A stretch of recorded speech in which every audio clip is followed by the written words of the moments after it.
नमस्कार। राम राम शाह। अपन शिक्षण अभिरुचि के जो 500 प्रश्नों की जो चल रही है अपनी, उसकी अपन दूसरी क्लास लेके आए हैं आपके सामने। शुरू करने जा रहे हैं आज की क्लास। सभी एक बार व्यवस्थित तरीके से जुड़ जाए।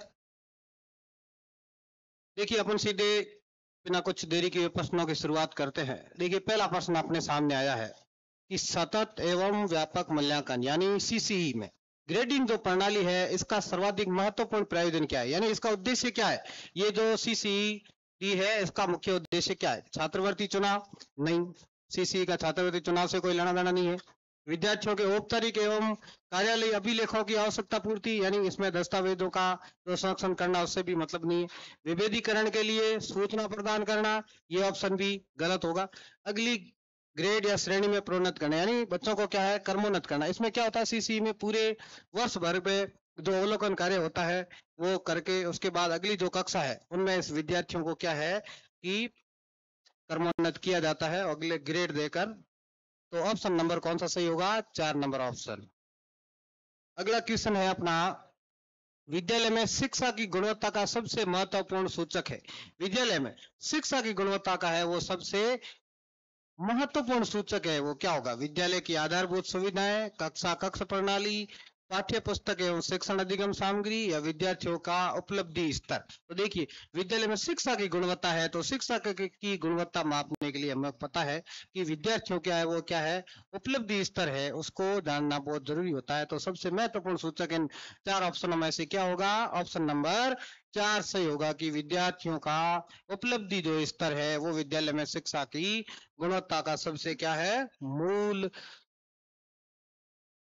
अगला है, सृजनशीलता को परिभाषित किया जा सकता है। देखिए, सृजनशीलता अपन ने कक्षा में भी पढ़ा था। सृजनशीलता यानी कुछ नया करना, और उसमें उसकी विशेषता होती है मौलिकता और नवीनता। तो इसमें जो ऑप्शन सही होगा, मौलिक विचारों का निर्माण से, मौलिक उत्तर और समाधान सुझावों से, मौलिक विचार समाधान और उत्तर निर्माण से, समस्या की सही अनुक्रिया के चुनाव से।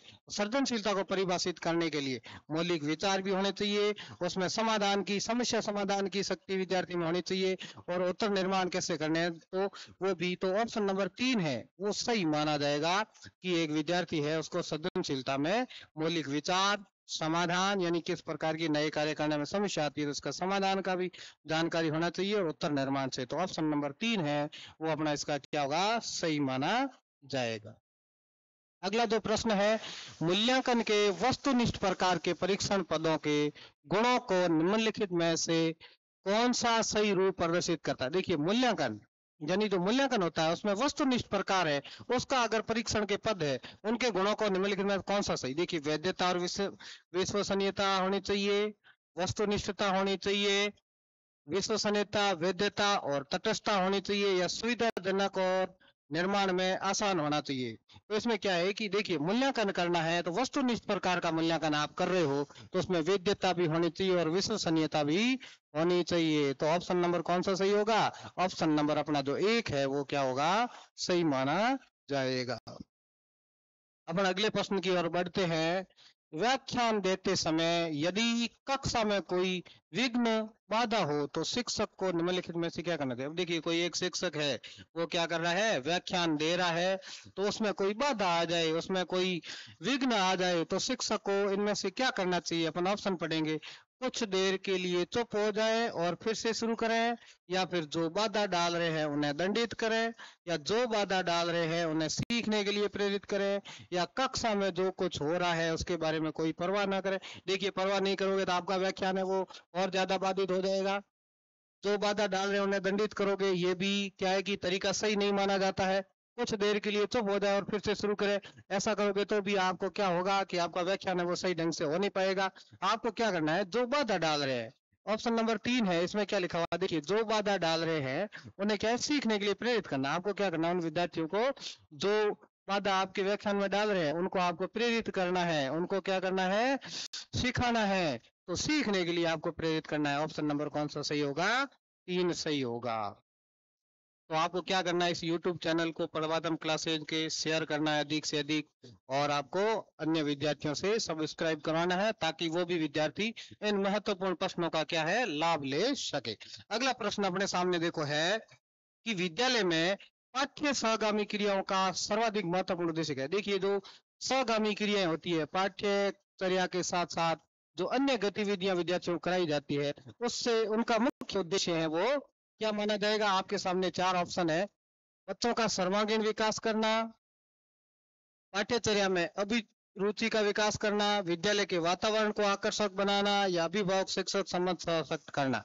देखिए, विद्यालय में पाठ्य सहगामी क्रियाओं का सर्वाधिक महत्वपूर्ण है, उसका क्या उद्देश्य होता है, बच्चों का सर्वांगीण विकास करना भी होता है, विद्यालय में वातावरण को आकर्षक बनाना, ये भी यहाँ उत्तर सही नहीं बैठेगा, अभिभावक शिक्षक संबंध सशक्त बनाना। इसमें सहगामी क्रिया अपन को प्रश्न में देखना है, सहगामी क्रिया, तो सहगामी क्रिया से क्या होता है कि पाठ्यचर्या में अभिरुचि का विकास होता है, बालकों के अंदर अभिरुचि का विकास होता है, बालकों के अंदर ये जो शिक्षण है वो एक अच्छे ढंग से बच्चों को अपन ग्रहण करवा सकते हैं, तो बच्चों में क्या है कि रुचि जागृत कर सकते हैं इन सहगामी क्रियाओं के माध्यम से। तो एक शिक्षक को हमेशा पाठ्य सहगामी क्रियाओं का बच्चों के सामने प्रदर्शन करना चाहिए।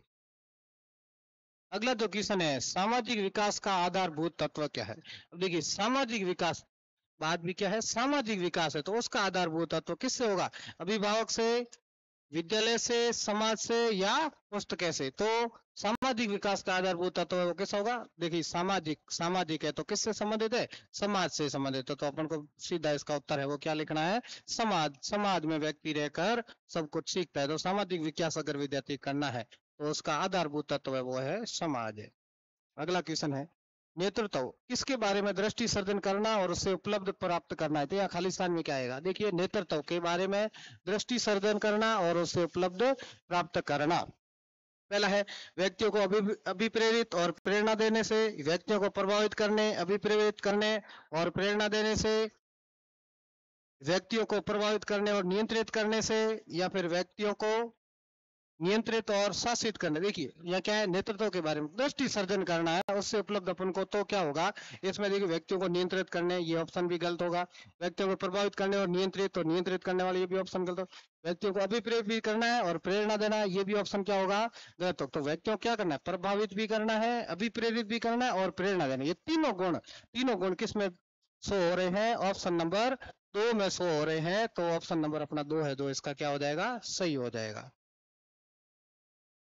अगला है, यदि आपसे किसी गंभीर विषय पर भाषण देने हेतु कहा जाए तो आप, देखिए, आप एक विद्यालय में शिक्षक है, आपको कहा, एकदम कहा कि आपको एक गंभीर विषय पर क्या करना है, भाषण देना है, तो उस समय आपकी क्या मनोस्थिति होगी, आप क्या करेंगे। तो इनमें से हम देखिए, प्रधानाचार्य अथवा साथी शिक्षकों से सलाह करने के पश्चात निर्णय लोगे, या स्पष्ट मना कर दोगे। देखिए, मना तो नहीं कर सकते, ये ऑप्शन भी गलत है।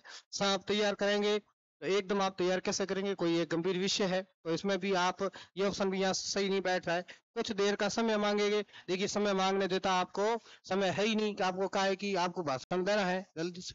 तो क्या है, प्रधानाचार्य अथवा साथी शिक्षकों को सलाह करके, देखिए, आपने विद्यालय का जो संपूर्ण स्टाफ है, आपके जो सहकार्मिक है, उनसे क्या करोगे, आप सलाह लोगे और बाद में निर्णय करेंगे कि मुझे इस विषय पर बोलना चाहिए या नहीं बोलना चाहिए। अगला प्रश्न है कि कक्षा में छात्रों को प्रेरित करने के लिए शिक्षकों को क्या चाहिए, हमेशा अपने विद्यार्थियों की प्रशंसा करे, या हमेशा अपने विद्यार्थियों की आलोचना करे, या तार्किक रूप से प्रशंसा एवं आलोचना करे, या इस प्रकार से टिप्पणी करें कि ये न तो प्रशंसा न ही आलोचना के रूप में। देखिए, ये भी ऑप्शन गलत है, क्या है कि आलोचना भी आपको इतनी नहीं करनी, हमेशा अपने विद्यार्थियों की आलोचना करे, ये भी सही बात नहीं है। हमेशा अपने विद्यार्थियों की प्रशंसा करे, देखिए, हमेशा प्रशंसा भी सही नहीं रहती। तो आपको क्या करना, तार्किक रूप से यानी तर्क के माध्यम से अच्छे रूप से चिंतन करके उनकी प्रशंसा भी करनी है और आलोचना भी करनी है। बढ़ते आगे, कक्षा में एक नया छात्र शिक्षक से अपना परिचय देने के लिए कहता है, ऐसी स्थिति में शिक्षक को चाहिए कि, एक छात्र है, नया छात्र आपकी कक्षा में आया है, वो चाहता है कि गुरुजी, मैं तो आज पहला दिन है, आप मेरा क्या है, मुझे आपका परिचय दीजिए। तो क्या करोगे, संक्षेप में अपना परिचय दे और विद्यार्थी से भी अपने परिचय देने को कहेंगे, या संक्षेप में अपने परिचय दे और पढ़ाना शुरू करें, या विस्तार से अपना परिचय दे और पढ़ाना शुरू करें, या उसकी मांग पर ध्यान न दे और पढ़ाना शुरू करें। देखिए, विद्यार्थी है, उसकी जिज्ञासा आप समाप्त नहीं कर सकते, उसने आपको परिचय मांगा है, परिचय देना पड़ेगा, तो ऐसा बिल्कुल नहीं करें। विस्तार से परिचय दोगे तो आप शिक्षण कार्य समय पर नहीं करा पाओगे। संक्षेप में अपना परिचय दे और पढ़ा शुरू करो तो भी विद्यार्थी को समझ नहीं आएंगे। तो अच्छा ऑप्शन क्या रहेगा कि अपना भी संक्षेप में परिचय दे और उस विद्यार्थी जो नया आया है उससे भी क्या करे, परिचय कर ले। और तो ये ऑप्शन इसमें यहाँ क्या है, ज्यादा सही माना जाएगा। एक शिक्षक छात्रों के साथ संबंध स्थापित कर सकता है। देखिए एक शिक्षक है, उसका छात्र के साथ कैसा संबंध होना चाहिए, अधिकार की शक्तियों का उपयोग करके। देखिए अधिकार नहीं जमाना है अपन को, ऐसा संबंध भी नहीं है कि अपन बच्चों पर रोक दबाए। उनके लिए मार्गदर्शक, मित्र और सूत्रधार बनकर, उनके लिए मार्गदर्शक और मित्र बनकर, केवल मार्गदर्शक और मित्र से भी काम नहीं चलेगा, उनका दोस्त बनकर। देखिए ज्यादा विद्यार्थी को दोस्त बनाओगे तो भी क्या है कि कहीं ना कहीं विद्यार्थी और शिक्षक के बीच में जो संबंध होना चाहिए या जो गैप होना चाहिए वो नहीं हो पाएगा। तो उनके लिए मार्गदर्शक भी बनना है, मित्र भी बनना है और सूत्रधार बनकर, यानी उनका अच्छा भविष्य की और अच्छी सलाह देने वाले भी आप होने चाहिए। तो शिक्षक और छात्र के मध्य संबंध है वो ऑप्शन नंबर 2 में सही है। मार्गदर्शक, मित्र और सूत्रधार तीनों आप बन के दे सकते हैं।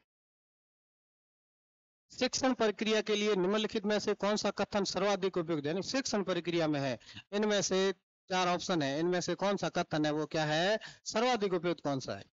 देखिए पहला, एक परिस्थिति की जन्य प्रक्रिया है, या फिर एक कार्याभिमुखी प्रक्रिया है, या एक अंतः क्रियात्मक प्रक्रिया है, या छात्र और अध्यापक के मध्य कक्षा में सामान्य बातचीत है। देखिए सामान्य बातचीत, यहाँ अपन को पूछा है कि कौन सा कथन सर्वाधिक उपयुक्त। देखिए कथन तो सारे सही है, लेकिन सर्वाधिक क्या है कि बातचीत करना, ये भी ठीक ठीक है। एक कार्याभिमुखी प्रक्रिया, ये भी ठीक है। एक परिस्थिति प्रक्रिया, ये भी ठीक। एक अंत क्रिया, यानी एक शिक्षक और विद्यार्थी के मध्य अंत क्रिया हो, यानी सोच समझ के रणनीति जो चुनाव करना है आपको, और विद्यार्थी से हमेशा अंत क्रिया करके बात करनी है। तो ये सबसे ज्यादा ऑप्शन है जो क्या है, सही बैठता है। और यह ऑप्शन नंबर 1 3 नंबर है वो सही माना जाएगा। शिक्षा का मुख्य उद्देश्य क्या है? देखिए शिक्षा का मुख्य उद्देश्य, शिक्षा है इसका मुख्य उद्देश्य भाषा कौशल का विकास करना भी है, सामाजिक नागरिक का निर्माण करना भी है, व्यक्तित्व का विकास करना भी है, और दंड तो बिल्कुल नहीं है, दंड देना तो मना ही है।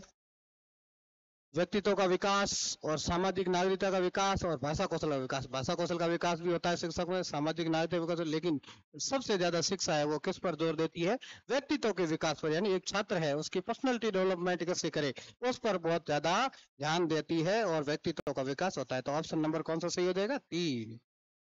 अगला जो क्वेश्चन है अपना, बालिका शिक्षा आवश्यक है क्यों? अब देखिए बालिकाओं को सबको शिक्षा ग्रहण करने का अधिकार है, तो बालिका शिक्षा क्यों आवश्यक है? बालिका आगे चलकर अपने शिक्षकों को मार्गदर्शन करेगी।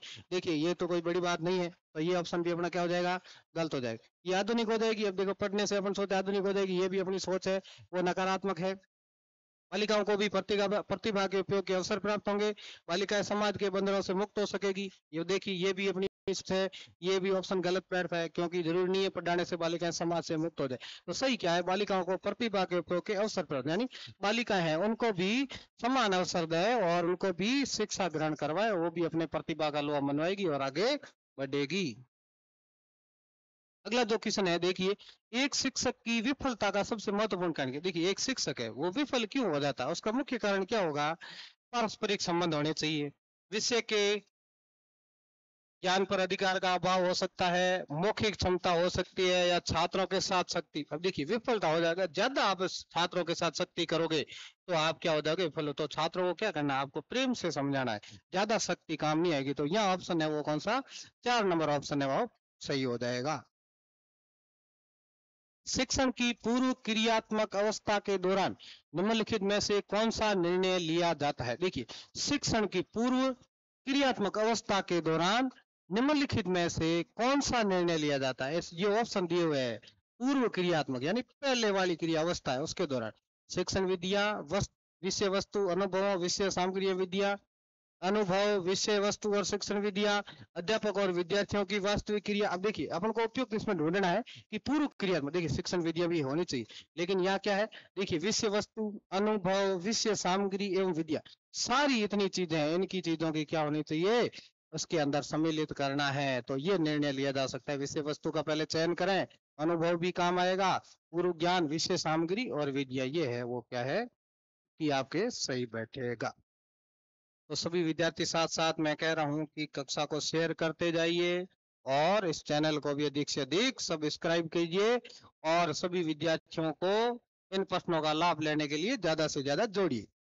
देखिए, मान लीजिए कि एक छात्र अपनी समस्याओं को अपने शिक्षक के साथ साझा करना चाहता है, यानी एक छात्र है, वो क्या करना है, शिक्षक के साथ उसके कुछ समस्या हो गई है, वो उसको साझा करना चाहता है और वह इस उद्देश्य के लिए शिक्षक के घर जाता है।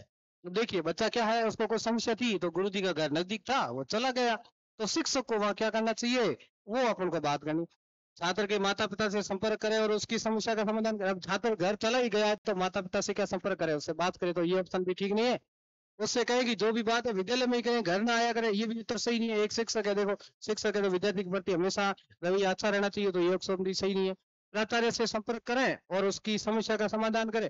अब देखो, आपके वो घर आया है बच्चा, तो आपको क्या करना है, उससे बात करनी। तो उसको ऐसे कह के भी आप नहीं भगा सकते कि तुम जाके हेडमास्टर से बात करेंगे तब होगा। तो उचित सहायता प्रदान करें और उसका नैतिक उत्थान। हाँ, ये ऑप्शन क्या होगा, सही होगा। आपको क्या करना है, उसका उचित सहायता प्रदान करनी है और उसका नैतिक उत्थान भी करना है। जो इसकी समस्या है उसको आपको क्या करना है, ध्यान से सुनना है। तो ऑप्शन नंबर क्या होगा, 4 सही होगा।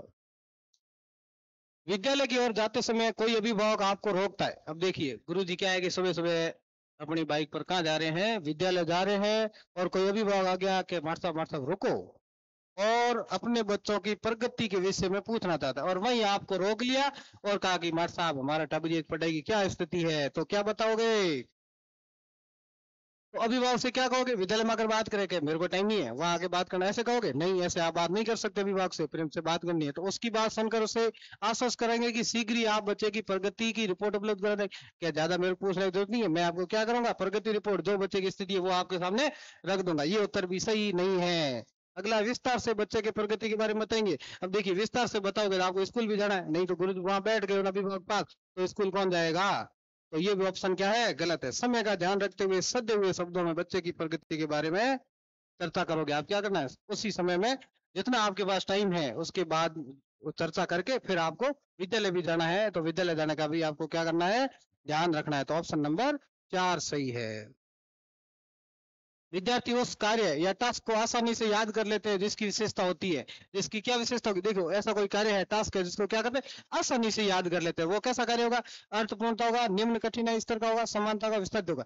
देखिए, आसानी से याद कर ला, इसका मतलब सीधी सी बात क्या है कि वो निम्न कठिनाई स्तर का होगा, यानी उसमें कठिनाई का स्तर है वो बहुत निम्न होगा। तो सीधा सीधा इसका उत्तर क्या होगा, 3 नंबर ऑप्शन।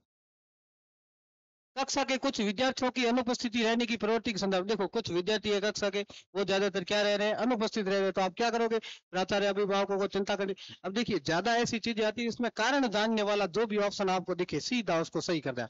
विद्यार्थियों का अनुपस्थित रहने की प्रवृत्ति के कारणों का क्या करेंगे, पता लगेंगे। ज्यादा माता पिता अपन को नहीं करनी और सीधा के कारण जानने का प्रयत्न करेंगे, तो ये ऑप्शन हो जाएगा सही। अगला है, छात्रों के शैक्षणिक प्रदर्शन में सुधार किया जा सकता है यदि माता पिता को प्रोत्साहित किया जाए। देखो, शैक्षणिक प्रदर्शन है उसमें सुधार किया जाए यदि माता पिता को क्या किया जाए, प्रोत्साहित किया जाए, यानी उनको प्रेरित किया जाए। तो अपने बच्चों के काम का परीक्षण करें, ये कहोगे। अतिरिक्त ट्यूशन की व्यवस्था करोगे, नहीं ये भी नहीं कह सकते। अपने बच्चों को आवश्यक संसाधन उपलब्ध कराएंगे, ये भी अपन प्रोत्साहित कर नहीं कह सकते। बच्चे की प्रगति के बारे में शिक्षकों के साथ अक्सर बातचीत करेंगे। और लास्ट ऑप्शन है, जो बच्चे की प्रगति है उसके बारे में शिक्षकों के साथ अक्सर क्या करनी है, बातचीत करनी है, तो उसमें क्या होगा, सुधार माना जाएगा। ऑप्शन नंबर 4 सही। अगला प्रश्न है, आपका एक विद्यार्थी उत्तर पुस्तिकाओं में मूल्यांकन के लिए आप पर पक्षपात का आरोप आक्षेप लगाता है, आप इसे कैसे हल करेंगे। देखिए, सीधा एक बच्चा है मारसा, उसको नंबर ज्यादा दे दिया, मेरे को कम दे दिया, तो क्या करोगे आप, सीधा सीधा आपके उस ऊपर क्या लगा दिया, आक्षेप लगा दिया, आरोप लगा दिया कि गुरुजी आपने निष्पक्षता से कॉपी चेक नहीं किए, आपने पक्षपात करके उसको दिया। देखिए, बच्चे हैं, उनके कुछ गलतफहमी हो गई या उसको पता हो, तो आप क्या करोगे उस समय, ये आपको समझना है। उसके आक्षेप को अस्वीकार करेंगे, सीधा ये हो, नहीं मैंने नहीं दिए, मैंने 2 नंबर दिए सही, नहीं ऐसा आप बात उससे नहीं कर सकते। दंडात्मक कार्रवाई अपनाएंगे, नहीं जिस बच्चे ने कहा उसके साथ ऐसे नहीं कि दंड दे दे, नहीं, ये ऑप्शन भी क्या है, गलत है। उसकी वास्तविक स्थिति को दिखाने का प्रयास करेंगे या उसकी उत्तर पुस्तिका तथा कुछ अन्य पुस्तिकाओं को उसे दिखाएंगे। ऐसा भी अपन नई पुस्तिका लाके नहीं, उसकी वास्तविक स्थिति है वो क्या है कि अपन दिखाने का क्या करेंगे, प्रयत्न करेंगे। यानी आपको जो सामने सही चीज है उसको उसको दिखाना है और उस बच्चे को क्या करना है, आश्वस्त करना है। कमजोर नेतृत्व का क्या परिणाम होगा, संगठन में टूट जाएगा, संगठन में विद्रोह हो जाएगा, संगठन में नई शक्ति को देखिए, जो पहले से ही कमजोर है, नेतृत्व है वो कमजोर है, तो क्या होगा, सीधी सी बात है, पहले वो टूट जाएगा, बाकी वाले काम तो बाद में होते रहेंगे, लेकिन सबसे पहले वो संगठन ही टूट जाएगा। तो सीधा ऑप्शन क्या होगा कि संगठन में क्या होगा, टूटन हो जाएगी। अगला प्रश्न है, यदि आपको सामान्य छात्रों के साथ साथ एक दृष्टिबाधित छात्र को पढ़ाने का अवसर मिले तो आप उसे कक्षा में किस प्रकार, देखिए एक दिव्यांग बालक है वो आप कक्षा में आ जाए तो क्या करोगे? सीधी सी बात है कि विद्यार्थी को बहुमत को परेशानी हो सकती है, ये आप नहीं कर सकते। कक्षा में सहानुभूति पर उसका ध्यान रखेंगे, आप सोचेंगे उसके भाग्य बंदा बने, ये देखिए ऐसा भी अपन नहीं सोच सकते। सहानुभूति तो रखनी है, लेकिन आप क्या करना है, उस बच्चे की व्यवस्था करनी है, आगे वाली सीट में उसको क्या करना है, बैठाना है, वो व्यवस्था करनी है और सुविधाजनक तरीके से उनको क्या करेंगे, पढ़ाने का प्रयास करेंगे। तो ऑप्शन नंबर कौन सा सही हो जाएगा? 4 सही हो जाएगा। विद्यालय मूल रूप से सामाजिक संस्था है, देखिए मूल रूप से सामाजिक संस्था है क्योंकि वे हमारी संस्कृति की भावी पीढ़ियों के मूल्यों को संरक्षित करती है और स्थापित करते हैं। वे सामाजिक प्रगति के तरीके और साधन सुझाते हैं, वे सामाजिक समस्याओं का समाधान का सुझाव देते हैं, वे समाज द्वारा दिए गए चंदे से संचालित होते हैं, नहीं बिल्कुल नहीं। लेकिन अब समय जो सबसे अच्छा ऑप्शन है कौन सा रहेगा? वे हमारी संस्कृति की भावी पीढ़ियों यानी एक पीढ़ी से दूसरी पीढ़ी तक क्या करते हैं, बढ़ाने का काम भी करती है। तो ये विद्यालय रूप से पहला जो ऑप्शन होगा वो हमारा सही माना जाएगा। ये परमानेंट कैसे होगा भाई?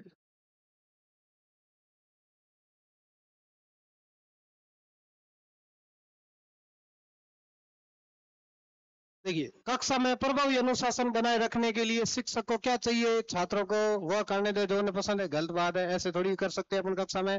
छात्रों के साथ सख्ती से पेश आए, नहीं। छात्रों को हल करने के लिए कुछ समस्या दे दे या उसके साथ विनम्रता, देखो विनम्रता दृढ़ता ही रखनी है, लेकिन अनुशासन आपको बनाना है। तो आपको क्या करोगे, छात्रों को कोई न कोई क्या दे दो, समस्या ऐसे सवाल दे दो, वो उनको हल करते रहे और वो क्या है, छात्रों को व्यस्त रखना बहुत जरूरी है, जिससे क्या है कि अनुशासन बना रहेगा। तो ऑप्शन नंबर 3 है वो यहाँ सही माना जाएगा।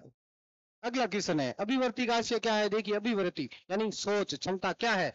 किसी वस्तु को स्वीकार करना अथवा अस्वीकारना, किसी वस्तु को न तो स्वीकारना न ही अस्वीकार करना, किसी वस्तु को पूर्ण रूप से स्वीकार अथवा कुछ रूप से अस्वीकारना, किसी वस्तु को केवल स्वीकार। देखिए यह अभिवर्ती है, यह सोच है, यानी किसी वस्तु को या तो स्वीकारना या अस्वीकारना। ये ऑप्शन है यहाँ अपना क्या होगा, ऑप्शन नंबर 1 सही होगा, यानी आपकी उसमें है स्वीकारने और अस्वीकारने की जो क्षमता है उससे ही अभिवर्ती का पता चलता है। एक अध्यापक के रूप में आप प्राथमिकता किसको देंगे? बच्चे में आलोचनात्मक एवं वैज्ञानिक चिंतन के विकास को, समय पर पाठ्यक्रम पूर्ण करने को, धीमे अधिगम वाले विद्यार्थियों को सामान्य विद्यार्थियों के समक्ष लाने को, या फिर बच्चों में श्रेष्ठ अध्ययन आदतों का विकास करना। देखिए एक आप अध्यापक है तो आप सबसे पहले प्राथमिकता क्या देंगे? आप देंगे कि मैं ऐसे बच्चे तैयार करूं जिसमें आलोचनात्मक चिंतन ही हो और वैज्ञानिक चिंतन का भी विकास किया जा सके। तो ऑप्शन नंबर 1 है वो क्या क्या होगा, सही माना जाएगा 129वें में। अगला क्वेश्चन है, विद्यालय में पर्यावरण शिक्षा पढ़ाई जानी चाहिए। अब देखो पर्यावरण शिक्षा क्यों पढ़ाई जानी चाहिए? क्या है, हम पर्यावरण से बच नहीं सकते, या ये एक सरल विषय है? ये भी गलत है, ये भी गलत है। ये जीवन का एक महत्वपूर्ण अंग, हाँ पर्यावरण है वो हमारे जीवन का क्या है, महत्वपूर्ण अंग है। सीधा सा उत्तर ये आ गया। ये पर्यावरण प्रदूषण को प्रभावित भी करता है, लेकिन ये ऑप्शन सही है। यहाँ क्या होगा, ये हमारे जीवन का एक महत्वपूर्ण अंग है। अगला क्वेश्चन, एक शिक्षक सफल हो सकता है। एक शिक्षक कब सफल होता है? यदि वो क्या करेगा, छात्रों को बेहतर नागरिक बनाने में मदद करता है, छात्रों को विषय का ज्ञान प्रदान करता है, छात्रों को परीक्षा उत्तीर्ण करने के लिए तैयार करता है, या विषय वस्तु को सुव्यवस्थित तरीके से प्रस्तुत कर। देखिए विषय वस्तु है, छात्र तभी सफल होगा जब उसकी जो विषय वस्तु है, जो उसको चीज पढ़ानी है, उसको क्या है व्यवस्थित तरीके से क्या करेगा, प्रस्तुत करेगा। अच्छी अच्छी शिक्षण विधियों के माध्यम से विद्यार्थियों को पढ़ाएगा तो वो ज्यादा सफल माना जाएगा।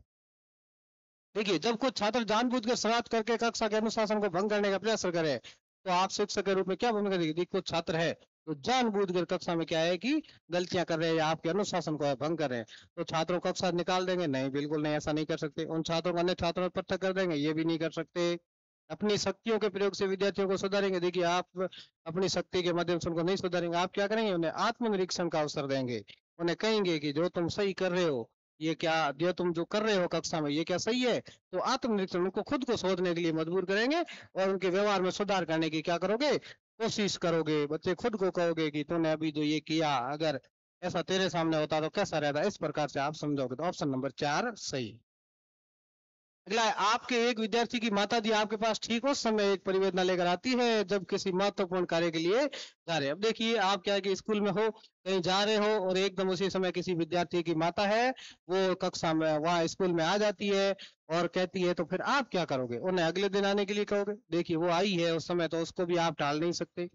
तुरंत अपने स्थान पर वापस जाकर उनकी समस्या को सुनेंगे। देखिए आपको कहीं जाना है, प्रश्न भी क्या है कि आपको समय भी आपके पास नहीं है, जाना भी है, तो ये भी आप नहीं कर सकते। उन्हें अगले कक्षा में जाकर अपने सहकर्मी से मिलने को कहेंगे? अब देखिए आपके पास समय एकदम कह दोगे, उसकी समस्या ही नहीं सुनोगे तो भी सही समझ में नहीं आएगा। अपनी कठिनाई अपने सहकर्मी को बता। अब आपको वहां क्या करना है कि मुझे मेरा कहीं काम है, जाना है, सहकर्मी को अपनी कठिनाई वो बताओगे और फिर उससे कहोगे कि इनकी समस्या को तुम सुनना और प्रार्थना करेंगे, ये आप सहकर्मी से बात करेंगे। तो ऑप्शन नंबर 4 है, यहाँ दो क्या है, सही माना जाएगा। शिक्षण के लिए गतिशील दृष्टिकोण का अर्थ है, शिक्षण के लिए एक गतिशील दृष्टिकोण का अर्थ है, शिक्षण सशक्त और प्रभावी होना चाहिए, शिक्षण ऊर्जावान और गतिशील होना चाहिए, शिक्षण के विषय स्तर होने चाहिए, छात्रों को गतिविधि के माध्यम से सीखने की आवश्यकता होनी चाहिए। देखिए इन चारों ऑप्शन में कौन सा सही होगा। शिक्षण के लिए गतिशील दृष्टिकोण का अर्थ क्या है कि शिक्षण के जो विषय है वो कैसे होने चाहिए, स्तर होने चाहिए। ऑप्शन नंबर 3 है वो क्या होगा, सही होगा। शिक्षक को पाठ योजना का निर्माण क्यों करना चाहिए। देखिए पाठ योजना निर्माण क्यों करना चाहिए शिक्षक को, पढ़ाने से पहले एक दिन पहले शिक्षक क्या करता है, पाठ योजना निर्माण करता है, जिससे क्या होता है, ये सामग्री का प्रयोग करने में सहायक है, यह क्रम से कार्य करने में सहायक है, यह बालकों को ज्ञान को जांचने में सहायता करती है, या पठन सामग्री की विभिन्नता में सहायक करती है। देखिए पाठ योजना आप बनाओगे तो आप क्या हो, सही ढंग से विद्यार्थियों क्या करोगे, क्रमबद्ध तरीके से क्या करोगे, पढ़ा जाओगे, सरल से कठिन की ओर पढ़ा पाओगे। जो आप विषय वस्तु पढ़ाने वाले हैं, जो पाठ पढ़ाने वाले हैं, तो वो क्या होगा, ये क्रम क्रम से कार्य करने में सहायक होते हैं। यानी आप क्रमबद्ध तरीके से विद्यार्थियों का अध्ययन कार्य करा पाओगे कब, जब पाठ योजना का निर्माण करोगे। तो यदि आपका स्थलांतरण दूर दराज किसी ऐसे स्थान पर हो जाता है जो आपको पसंद नहीं है, तो आप क्या करेंगे। देखिए आपको ट्रांसफर कहीं ऐसी जगह से ऐसी जगह हो जाए जहाँ आपको पसंद ही नहीं है, फिर तो क्या करोगे, पसंद अथवा नापसंद की बात मन से निकाल कर कार्य लगन जाएंगे। वैसा भी ज्यादा नहीं करना है। अधिकारी को रिश्वत देकर, बिल्कुल नहीं, रिश्वत देकर काम नहीं करना है। अधिकारियों से मिलकर अपनी परेशानी बताएंगे और वहां से पुनः स्थानांतरण करने का प्रयास करेंगे, या फिर रुचिपूर्वक नवीन प्रतिष्ठापन करेंगे, स्थानांतरण कार्य करने का प्रयास करते रहेंगे। तो यहाँ ऑप्शन क्या सा सही होगा, तीसरा ऑप्शन सही होगा कि अधिकारियों से मिलकर अपनी जो परेशानी है वो भी बताएंगे और स्थानांतरण। अब देखिए अधिकारियों से आप मिलोगे तो पढ़ोगे कैसे, ये भी गड़बड़ है, ये ऑप्शन भी सही नहीं होगा, ये भी सही नहीं होगा, पसंद नापसंद वाला भी नहीं होगा। बच्चा कौन सा, तो रुचिपूर्ण नवीन पदस्थापन, हाँ जहाँ आपने पदस्थापन किया है वहाँ कार्यक्रम कर लेना है, फिर आपको क्या करना है, धीरे धीरे वापस वहाँ पुनः स्थापित करने का, उस स्थान पर आने का क्या करना है, प्रयास भी करना। तो यहाँ उपयुक्त ऑप्शन है वो कौन सा सही रहेगा, 4 नंबर ऑप्शन है वो सही रहेगा। देखिए एक अध्यापक के रूप में आप अपने संप्रेषण को प्रभावी बनाने तो क्या करेंगे। देखिए एक आप अध्यापक है, अपने अध्यापन है उसमें संप्रेषण है, उसको प्रभावी स्थापित करना है, तो क्या करोगे, विद्यार्थियों के अधिगम स्तर को जानोगे, उपयुक्त शब्दों का प्रयोग करोगे, प्रयोग करना ही करना है, अपने ज्ञान को विस्तृत करोगे, या जोर से बोलोगे, जोर से भी नहीं बोल के कर सकते। सही ऑप्शन अपना क्या रहेगा, विद्यार्थियों के अधिगम स्तर है। यानी पहले अपने को क्या है, व्यक्तिगत विभिन्नता का ध्यान रखना है कि बहुत सारे विद्यार्थी उस कक्षा में है, सब का अलग अलग मानसिक स्तर के है, तो इस चीज का आपको क्या करना है, ध्यान रखना है। अध्यापक की कार्य क्षमता को बढ़ाया जा सकता है किससे, कठोर अनुशासन द्वारा नहीं, उसके कार्यों की सराहना करके, अच्छा वेतन देकर। देखिए वेतन तो उनको मिलता ही है, परीक्षा फल के अनुसार पदोन्नति करके नहीं, तो क्या करना है आपको, क्या सराहना करनी है उसके कार्य है कि गुरु जी बहुत अच्छा काम कर रहे हो, तो उसके कार्य क्षमता और गुरु जी जोर जोर से आगे बढ़ के बहुत ज्यादा काम करने का प्रयत्न करेंगे। अगला प्रश्न, विद्यालय में एनसीसी कार्य का मुख्य, देखिए NCC national cadet corps NCC है, उसका विद्यालय में कार्य क्या होता है, मनोरंजन नहीं, सामाजिक कल्याण भी नहीं, शारीरिक विकास भी नहीं, तो नेतृत्व क्षमता है। यानी उसमें क्या है कि विद्यार्थियों को एनसीसी के माध्यम से नेतृत्व के कौशल सिखाए जाते हैं, यानी नेतृत्व के कौशल सिखाए जाते हैं, इसीलिए वो क्या उनका क्या किया जाता है, आयोजन किया जाता है। विद्यालय में पुस्तकालय स्थापित करने का उद्देश्य क्या है। देखिए पुस्तकालय विद्यालय में, देखो विद्यालय में लाइब्रेरी है, पुस्तकालय मतलब लाइब्रेरी का क्यों लगाई जाती है, विद्यार्थियों में शोध की आदत के विकास हेतु, विद्यार्थियों में स्व अध्ययन की आदत डालने हेतु, विभिन्न प्रकरणों के अध्ययन हेतु, पुस्तकों के संग्रह, देखिए पुस्तकों का संग्रह तो उससे होता ही है, प्रकरणों के अध्ययन हेतु नहीं, क्या क्या है, स्व अध्ययन। यानी विद्यार्थी जब पुस्तक लेके बैठेगा कक्षा में, लाइब्रेरी के अंदर जाएगा, तो स्व अध्ययन यानी खुद को पढ़ने में उसकी क्या होगी, आदत का विकास होगा, और बहुत सारी पुस्तकें पढ़ेगा तो उसको स्व अध्ययन में रुचि उत्पन्न होगी, इसलिए क्या है पुस्तकालय को स्थापित किया जाता है विद्यालय में। समाज में नैतिकता के पतन का कारण क्या, अभी समाज में नैतिकता पतन क्यों हो रही है, यानी जो आदर्श मूल्य है, हमारे जो रीति रिवाज है, संस्कार है, उनकी कमी क्यों हो रही है, विद्यालय का अभाव। देखिए विद्यालय तो बहुत है, कोई अभाव नहीं है, अच्छे शिक्षकों का अभाव, गरीबी से नैतिकता का कोई लेना देना नहीं है, शिक्षा नीति की असफलता, शिक्षा नीति की असफलता भी नहीं, तो क्या है, अच्छे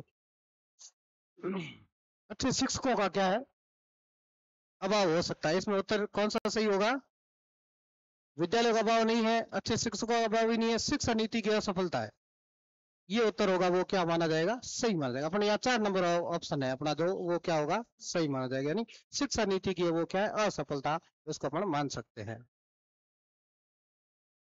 वाक्यांश, मित्र, दार्शनिक और मार्गदर्शक द्वारा शिक्षक का महिमा मंडन किया गया, क्योंकि अब देखिए, मित्र द्वारा कोई या दार्शनिक द्वारा शिक्षकों का इतना महिमा मंडन क्यों गया है, क्यों किया गया है?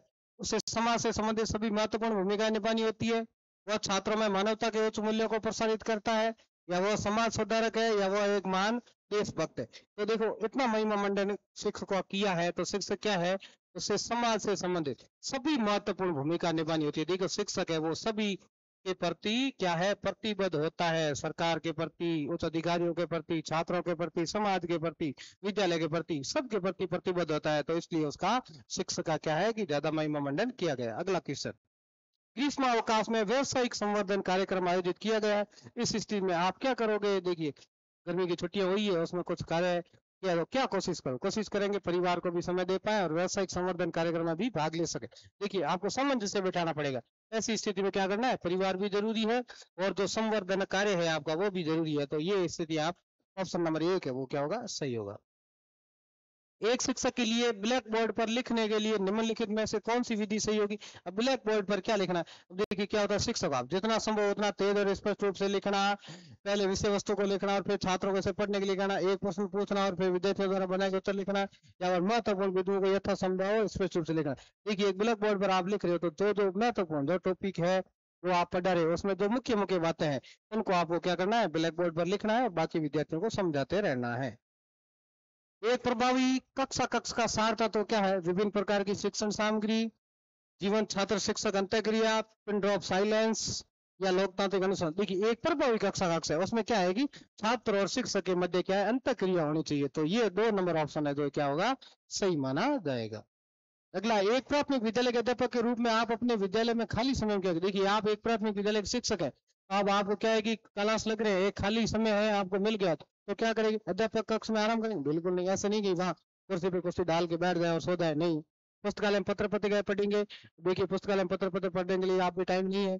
कार्यालय में लिपिकों से बात करेंगे, बातचीत बिल्कुल नहीं करनी। विद्यार्थियों गृह कार्य उधर, हाँ क्या करेंगे, आपने कोई गृह कार्य दिया है तो विद्यार्थियों का वो गृह कार्य लेकर बैठेंगे और खाली समय का सदुपयोग करेंगे। आपके आसपास के कुछ शिक्षक छात्रों का मजाक उड़ा रहे हैं, इस स्थिति में आपके, देखिए आपके सहकर्मी है, कोई शिक्षक है, वो बैठे बैठे छात्रों का मजाक उड़ा रहे हैं, विद्यार्थियों का मजाक उड़ा, तो आप क्या करोगे? उन्हें शालीनता से समझाएगी, वे चुटकुलों में समय बर्बाद ना करें, जगह छोड़ देंगे, खाली समय गुजार समय उनसे उनकी भाषा का ध्यान रखने को कहेंगे, या आलोचनात्मक बनेंगे और उन्हें उनके शिक्षण व्यवसाय की महानता के बारे में याद दिलाएंगे। हाँ, क्या करोगे आप ऐसे कहोगे, उन्होंने कहिए, उनको ये याद दिलाओगे कि सबसे पहले आप क्या हो, शिक्षक हो, तो ऐसा कार्य आपको शोभा नहीं देता है, शिक्षक बच्चों के आदर्श होते हैं। तो आप आलोचनात्मक बनेंगे, वहां जाके उन गुरु जी को याद दिलाएंगे कि सबसे पहले आपका कार्य है तो शिक्षण कार्य करवाना, तो ऐसे आपको नहीं करना चाहिए। प्राथमिक स्तर पर मातृभाषा में पढ़ाना उचित होगा, क्योंकि देखिए प्राथमिक स्तर है उसमें मातृभाषा में पढ़ाना उचित क्यों होगा? इससे विद्यार्थियों को स्वाभाविक वातावरण में सीखने को मिलेगा, इसमें बोलने में आत्मविश्वास का विकास होगा, इससे बौद्धिक विकास में सहायता मिलेगी, इससे सीखने में आसान रहेगी। देखिए, मातृभाषा प्राथमिक स्तर पर, देखिए जिस परिवेश में जो बालक रहता है वो छोटी आयु में उसको आसानी से, वो कब सीखेगा? जब उसकी मातृभाषा में उसको शिक्षा दी जाएगी, या मातृभाषा में उसको क्या किया जाएगा, सिखाया जाएगा। तो ऑप्शन नंबर कौन सा, ऑप्शन नंबर 4 है वो क्या होगा, सही माना जाएगा। यदि आपके अभिभावक आपकी बहन को शिक्षा से वंचित रख रहे हैं, देखिए आप भी उसी घर में रहते हैं और आपके जो अभिभावक है वो क्या कर रहे हैं, आपकी बहन को शिक्षा से वंचित रख रहे हैं और आपको विद्यालय में भेज रहे हैं, तो क्या करोगे? आप उसकी शिक्षा की व्यवस्था करेंगे। अब आप अपने स्तर पर कर नहीं रहे पाओगे, आप उनका विरोध करोगे, आप इसके नुकसान बताएंगे, इनमें से कोई नहीं। देखिए आप क्या करेंगे, नुकसान बताएंगे। इसे देखिए कि आजकल के पढ़ना बहुत जरूरी है, तो बालिका शिक्षा भी बहुत जरूरी है, तो आप अपने घर वालों को क्या करेंगे कि नहीं पढ़ाने के नुकसान बताएंगे कि बालिका शिक्षा भी बहुत जरूरी है, बच्चे को भी आप मेरे साथ विद्यालय भेजिए। इस प्रकार से ऑप्शन नंबर 3 है अपना सही होगा। आज का जो अपना अंतिम प्रश्न है कि सामाजिक संवेदनशीलता योग्यता है। अब देखिए सामाजिक संवेदनशीलता वो कैसी योग्यता है? दूसरों के विषय में बातचीत करना, दूसरों की भावना और विचारों को समझना, सामाजिक अंतःक्रिया के संकेतों का प्रत्यक्षीकरण करना, या सामाजिक सामाजिक संदर्भ को पहचाना। देखिए लास्ट अपना प्रश्न है आज का, सामाजिक संवेदनशीलता योग्यता है। इसके देखिए 4 ऑप्शन दिए गए। दूसरों के विषय में क्या करना, बातचीत करना, दूसरों की भावना और विचारों का समझना, सामाजिक अंतःक्रिया के संकेतों का प्रत्यक्षीकरण। देखिए ये ऑप्शन ये अपना सही होगा कि समाज में अंतःक्रिया करके उनके संकेतों का जो प्रत्यक्षीकरण करना, ये 100 इस लास्ट 150वें क्वेश्चन का उत्तर सही होगा। तो सभी को बहुत बहुत धन्यवाद। कैसी रही क्लास कमेंट करके जरूर बताएं।